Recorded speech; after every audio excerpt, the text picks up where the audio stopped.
할렐루야, 성도 여러분, 반갑습니다. 2월 27일 토요일 말씀 묵상입니다. 오늘 본문은 마태복음 18장 10절로 20절의 말씀입니다. 성경 말씀을 함께 같이 읽으십시다. 삼가 이 작은 자 중에 하나도 업신여기지 말라. 너희에게 말하노니 그들의 천사들이 하늘에서 하늘에 계신 내 아버지의 얼굴을 항상 배옵느니라. 너희 생각에는 어떠하냐? 만일 어떤 사람이 양 100마리가 있는데 그 중에 하나가 길을 잃었으면 그 99마리를 산에 두고 가서 길 잃은 양을 찾지 않겠느냐? 진실로 너희에게 이르노니 만일 찾으면 길을 잃지 아니한 99마리보다 이것을 더 기뻐하리라. 이와 같이 이 작은 자 중에 하나라도 잃는 것은 하늘에 계신 너희 아버지의 뜻이 아니니라. 내 형제가 죄를 범하거든 가서 너와 그 사람과만 상대하여 권고하라. 만일 들으면 내 형제를 얻은 것이요. 만일 듣지 않거든 한두 사람을 데리고 가서 두세 증인의 입으로 말마다 확증하게 하라. 만일 그들의 말도 듣지 않거든 교회의 말하고 교회의 말도 듣지 않거든 이방인과 세리와 같이 여기라. 진실로 너희에게 이르노니 무엇이든지 너희가 땅에서 매면 하늘에서도 매일 것이요 무엇이든지 땅에서 풀면 하늘에서도 풀리리라. 진실로 다시 너희에게 이르노니 너희 중에 두 사람이 합심하여 무엇이든지 구하면 하늘에 계신 내 아버지께서 그들을 위하여 이루게 하시리라. 두세 사람이 내 이름으로 모인 곳에는 나도 그들 중에 있느니라. 아멘. 어제 말씀에 천국에서 낮추는 자가 큰 자다. 그리고 이 작은 자를 소중히 여기고 실족하지 않게 하라는 말씀을 전했지요. 오늘도 예수님은 그 작은 자에 관한 말씀을 이어가십니다. 작은 자 중에 한 사람이라도 하나라도 업신여기지 말라. 하나라도 소중하지 않게 중요하지 않게 여겨서는 안 된다라는 것이지요. 그들이 하늘에 계신 아버지의 얼굴을 천사들을 통해서 항상 본다. 그러면서 양 99마리와 한 마리 잃어버린 양의 비유를 말씀하십니다. 100마리 중에 한 마리가 길을 잃었으면 목자가 그 99마리를 산에 두고 그 잃어버린 양을 찾아 나서지 않겠느냐.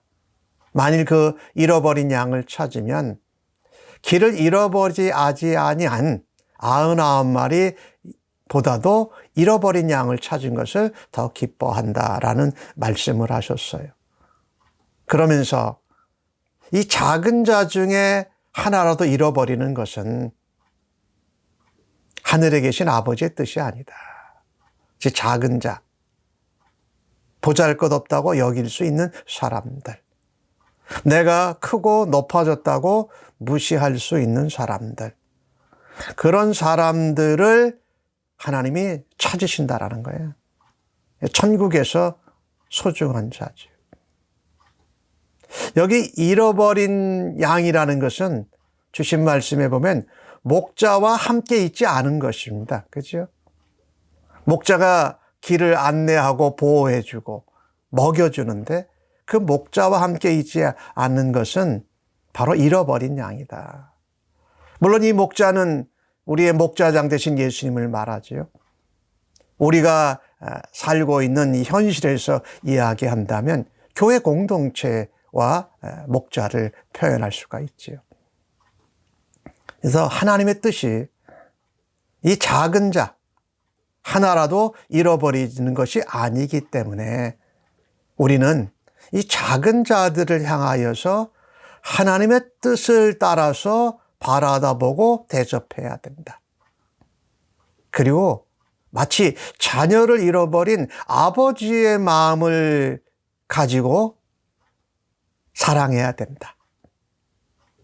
특별히 양을 보호하고 지키고 먹이는 목자의 사랑으로 그 작은 자를 대해야 한다라는 것입니다. 이 잃어버린 양은 목자와 함께 있지 않은 사람이에요. 내 주변에 목자 없는 양같이 잃어버린 양은 누구인가? 내가 그들에게 무엇을 나누고 무엇을 전해야 할까? 하나님의 뜻을 전하고 아버지의 마음으로 대하고 목자의 사랑으로 그들에게 예수님을 소개해야 할 것입니다. 오늘 이어서 예수님은 내 형제가 죄를 범했을 때 하는 표현을 쓰십니다. 네가 그 사람과만 만나서 권면해라. 죄를 회개하고 돌이키도록. 들으면 내 형제를 얻은 것이다. 만약에 듣지 않으면 한두 사람으로 가서 증인을 삼아서 네가 하는 말, 또 그 사람이 하는 말마다 다 확인해라. 만일 두세 사람의 증인의 말도 듣지 않거든 교회에 알려라. 교회 공동체 식구에게 모두 다 알리는 겁니다. 그리고 교회가 권면하는 겁니다. 교회 공동체가 권면하는데 그 권면도 듣지 않고 죄를 인정하고 회개하고 받고자 하지 않으면 이방인과 세리와 같이 여기라. 즉 이것은 교회 공동체에서 이방인같이 믿지 않는 자같이 대하라는 겁니다. 말하자면 출교 조치하는 거죠. 근데 여기서 중요한 것이 있습니다. 우리가 형제가 죄를 범했을 때에 다른 사람들에게 먼저 이야기하지 말아야 됩니다. 다른 사람들에게 막 이야기해가지고 소문이나 그 일이 부풀려져서 이 형제가 죄를 범한 것이 더 안 좋게 소문나게 해서는 안 된다라는 겁니다. 그런 일을 하기 전에 기도하고 그 형제를만 찾아가서 이야기하라는 것입니다. 근데 우리가 실수하는 것들은 우리가 다른 사람들의 죄 범죄함을 알게 되면 먼저 다른 사람들에게 다 이야기해버리는 잘못을 우리는 많이 해간다는 것입니다. 이것은 잘못된 비정상적인 절차입니다. 내가 그 형제를 정말 사랑하는 심정으로 작은 자 하나를 죄를 범했을지라도 소중히 여기면서 존귀하게 대하는 모습은 다른 사람들에게 이야기하기 전에 그 형제만 먼저 찾아가서 권면하는 것입니다. 또 안 듣는다고 사람들에게 또 이야기하는 것이 아니라 교회에 또 있는 소중한 한두 사람의 증인, 두세 사람의 증인을 가지고 가서 확증하는 거죠. 그러니까 우리가 여기서 유의해야 할 것은 그 죄를 범한 것을 알았을 때에 그것을 떠벌리고 소문내는 일을 전혀 하지 않아야 된다라는 것이죠. 오늘 17절 말씀에 교회에 말한다라는 것은 내가 형제로 사랑하고 또 몇몇 형제들과 사랑의 마음으로 했을 때도 그 죄를 인정하고 회개하지 않으면 교회의 징계를 받도록 하는 것입니다. 교회가 관여하게 하는 것이지요. 그러니 이 절차는요, 내가 알리지 아니하고 개인적으로 권면하고 그 다음에 두세 증인과 함께 하고 그것도 안 되면 교회 공동체 전체가 행하는 그런 절차를 해야 된다라는 것이지요.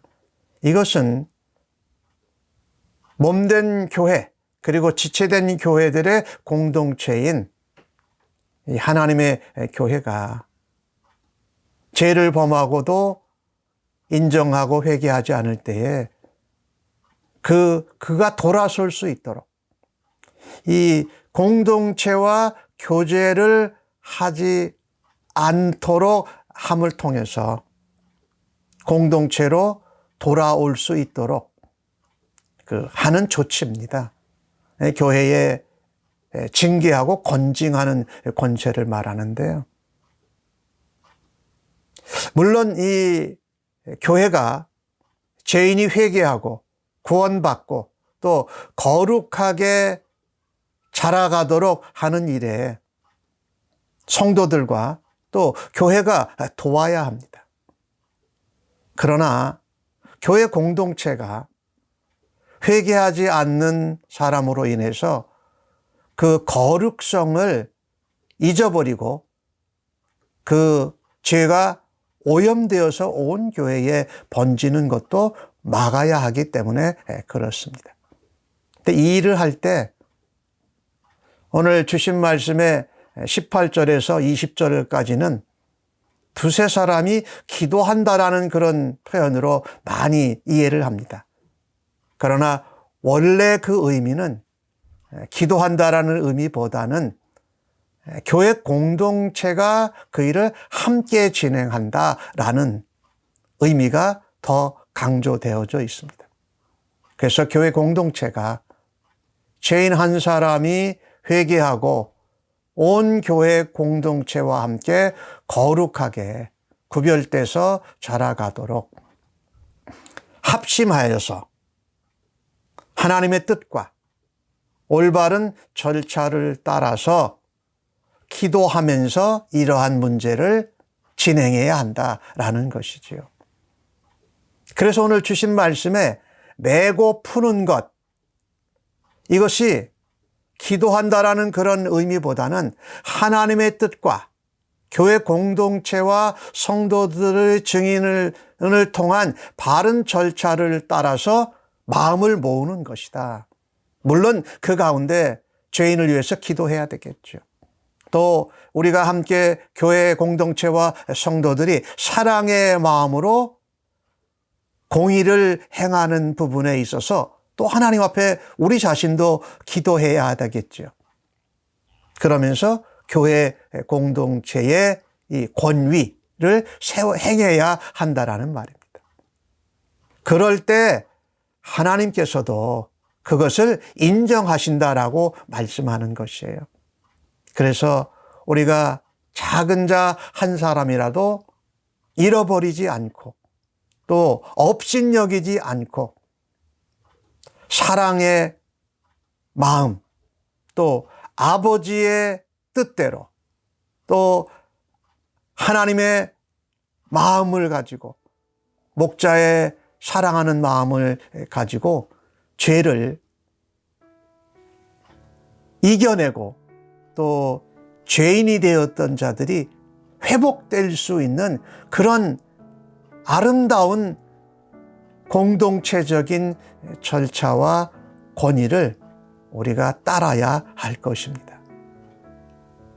우리는 언제든지 나 자신도 죄를 범하고 넘어질 수 있는 존재입니다. 하지만 주님의 마음을, 주님의 또 뜻을 행하는 하나님의 몸된 교회 공동체를 통하여서 다시금 회복되고 성도들과 사랑 안에서 말씀 안에서 회복되고 교제하는 일을 사모하는 주의 백성들 되시기를 간절히 바랍니다. 아멘. 하나님, 내 주변에 작은 자, 잃어버린 양들에 대해서 관심 없이 소홀하게 살았던 것을 회개합니다. 저들에게 하나님의 뜻과 아버지의 마음과 목자의 사랑의 심정을 가지고 하나님 나라를 복음을 전하는 자로 살아드리겠습니다. 죄인들을 대할 때에 내 생각과 내 말로 고치려고 하지 않겠습니다. 오히려 죄인을 사랑하는 심정으로 소문내고 떠버리지 않고 은밀하게 권면하고 또 증인들과 함께 권면하고 사랑하는 절차를 행하겠습니다. 또 온 교회 공동체가 그 일을 함께 동참할 때에 하나님, 죄인이 돌아오고 회복되는 아름다운 역사가 교회 공동체와 작은 자를 사랑하는 주의 백성들을 통하여서 일어나게 하여 주시옵소서. 오늘도 그같이 살아드리기를 간절히 원하옵고 예수님의 이름으로 기도합니다. 아멘.